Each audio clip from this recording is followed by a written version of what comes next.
खबर का बड़ा असर हुआ है। प्रशासन की नाक के नीचे देखिए बालू की कालाबाजारी का खुलासा करने के बाद प्रशासन हरकत में आ गया। प्रशासन की ऑपरेशन बालू माफिया से हड़कंप मच गया है।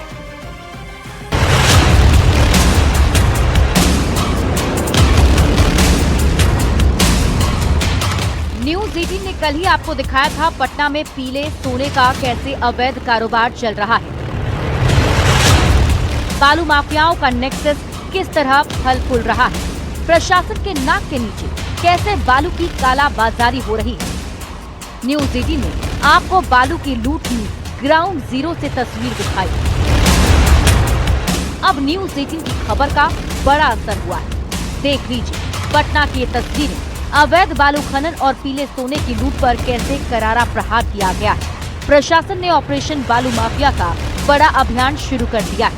मनेर, बिहटा, रानी तालाब और पालीगंज में पुलिस और खनन विभाग की विशेष संयुक्त टीम एक साथ एक्शन में आ गई और अवैध रूप से बालू बेच रहे 9 ट्रैक्टरों को ट्रॉली के साथ जब्त कर लिया। तो दानापुर में बालू लदी नाव को जब्त किया गया है।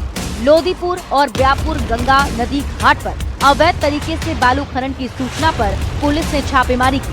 टीम ने अवैध बालू से लदे 2 नाव को जब्त कर लिया और 7 बालू माफिया को मौके से गिरफ्तार कर लिया।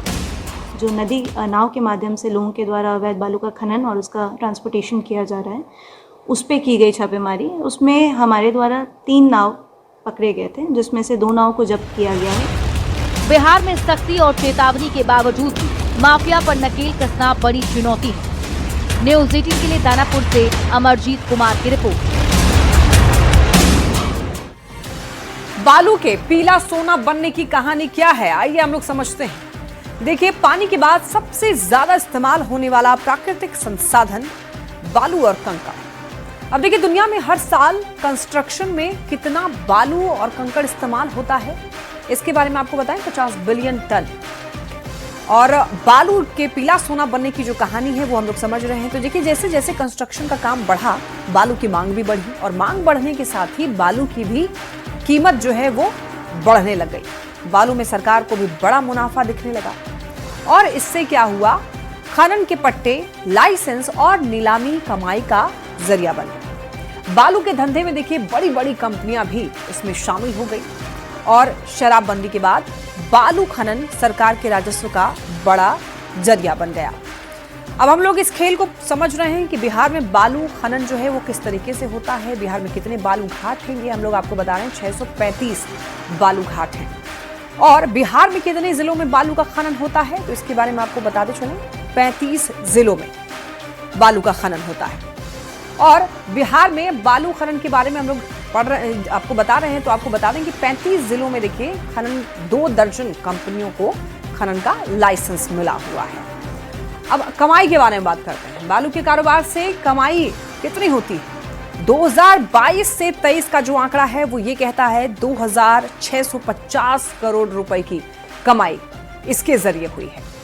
और वहीं 2024 और 25 का जो आंकड़ा है, राजस्व का लक्ष्य क्या था और कितना प्राप्त हुआ, अब आप देखिए। 3500 करोड़ रुपए का राजस्व लक्ष्य था और वहीं 3569 करोड़ रुपए प्राप्त हुआ। तो इससे आप समझ सकते हैं कमाई का ये जो जरिया है वो कितना फायदेमंद है। पिछले 9 महीने में आपको बता दें कि कार्रवाई जो हुई है, छापेमारी हुई 420 और पकड़े गए 2500, वाहन जब्त किए गए 3599।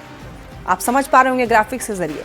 अब देखिए, अवैध खनन को लेकर नई सरकार और ज्यादा सख्त दिखाई दे रही है। बिना नंबर प्लेट वाले ट्रैक्टर से बालू ढोने वाले पर कार्रवाई की जा रही है। अवैध नेटवर्क को खत्म करने के लिए छापेमारी तेज की गई है। भ्रष्ट पुलिस वालों को बख्शा नहीं जाएगा, सरकार ने ये सख्त निर्देश दिए हैं। अवैध खनन रोकने के लिए हेल्प नंबर भी जारी किया गया है और जो हेल्प नंबर जारी किया है वो आपको बता देते हैं। 9472238821। इसके और नंबर जारी किए गए हैं 0612221530 और इसके बारे में आपको बताते चलें। अवैध बालू पकड़वाने पर इनाम की भी घोषणा की गई है। ट्रैक्टर पकड़वाने पर 5000 रुपए और 10,000 रुपए का इनाम भी रखा गया है। तो आप समझ सकते हैं कि सरकार काफी ज्यादा गंभीर है इस मामले को लेकर। चलिए बढ़ते हैं खबरों में आगे।